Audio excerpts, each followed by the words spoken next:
Welcome back, my beautiful people. So today's Thursday, and lately I've been trying to take Wednesdays and Thursdays off, and it's kind of odd for me because I've just been laying around doing a whole lot of nothing.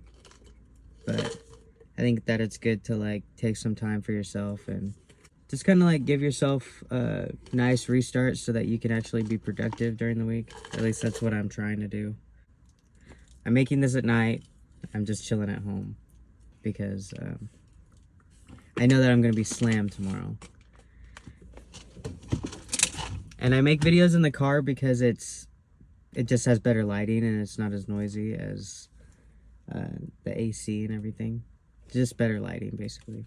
I kind of wanted to talk about the emotional side of testosterone, of taking testosterone. I think that like a lot of people look past that, or maybe they're just not like very self-aware of the emotional roller coaster. Like I'm super self-aware of how things affect me emotionally.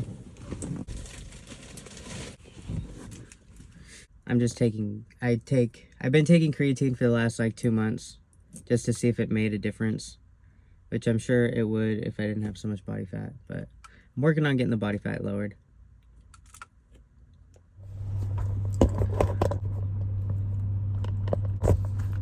Oh my gosh.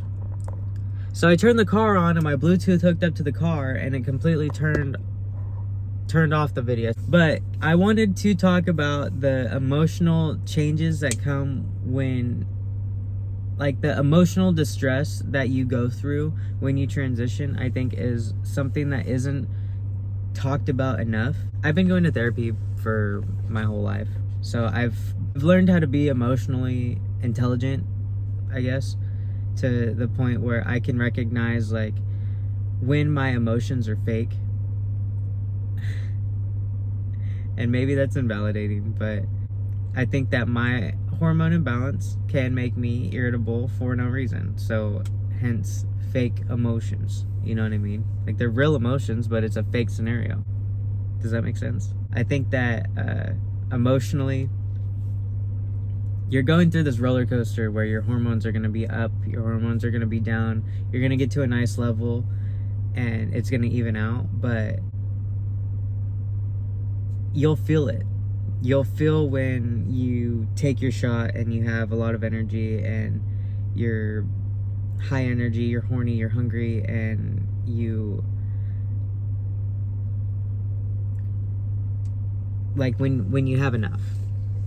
I can tell sometimes during the week that I get to a point where some days, some weeks that like my testosterone isn't getting me to that next shot, and at the end of the week I'm tired and I'm irritable, but irritable in a different way than like if I'm irritable when I have too much testosterone. Being able to acknowledge that your feelings may not be accurate, I think will help you out in the long run, because it's like everybody's gonna have bad days or bad weeks, but on top of like probably losing friends and losing family and planning surgeries, just dealing with regular life, dealing with how to navigate like friendships and relationships with your family, relationships with your partners, getting misgendered. Emotionally, it's tearing.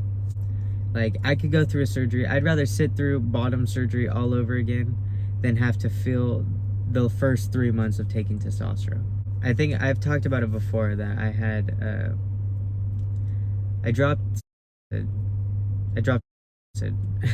I started my period that night, but you typically have like 3 to 6 periods after you start taking testosterone, and then it'll stop and you'll stop menstruating.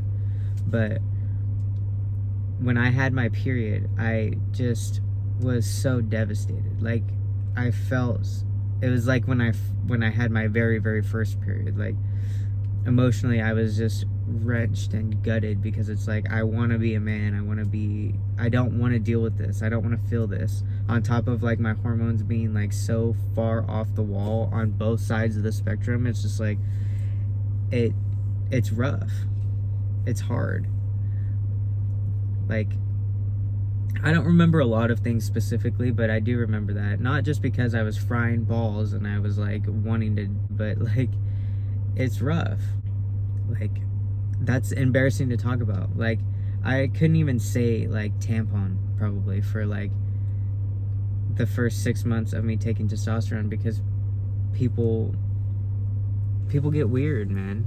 Until you're like a certain part in your transition where everybody's kind of caught up and are on the same page. Like, I felt like I couldn't talk about girly things without people getting uncomfortable, because they're uncomfortable with my transition, and that makes you feel like shit, and that sucks.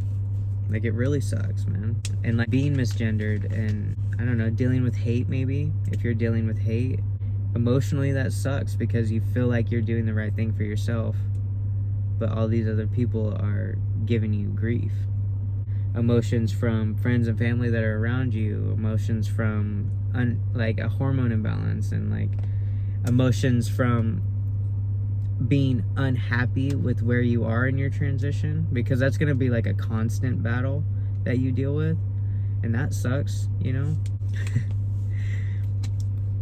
We live in like one of the grungiest marinas around right now, just because it's like the cheapest and trying to pay off some debt and stuff. But there's a restaurant at the end of this road, and their parking isn't very like noticeable. People don't know where to park, so they'll drive down this nasty, grungy, dirty road with lobster traps and fucking people's broken down boats and all of this shit. And they're driving like Teslas and BMWs, and you could see that they're like, holy shit, we gotta get out of here. This is not the restaurant. I don't know. Thanks for coming back and listening to me talk. I love you guys, and do what all the professionals tell you to do. Like, comment, subscribe, and I hope that I see you in the next one, and I'll have a shirt on next time. Love you. Bye.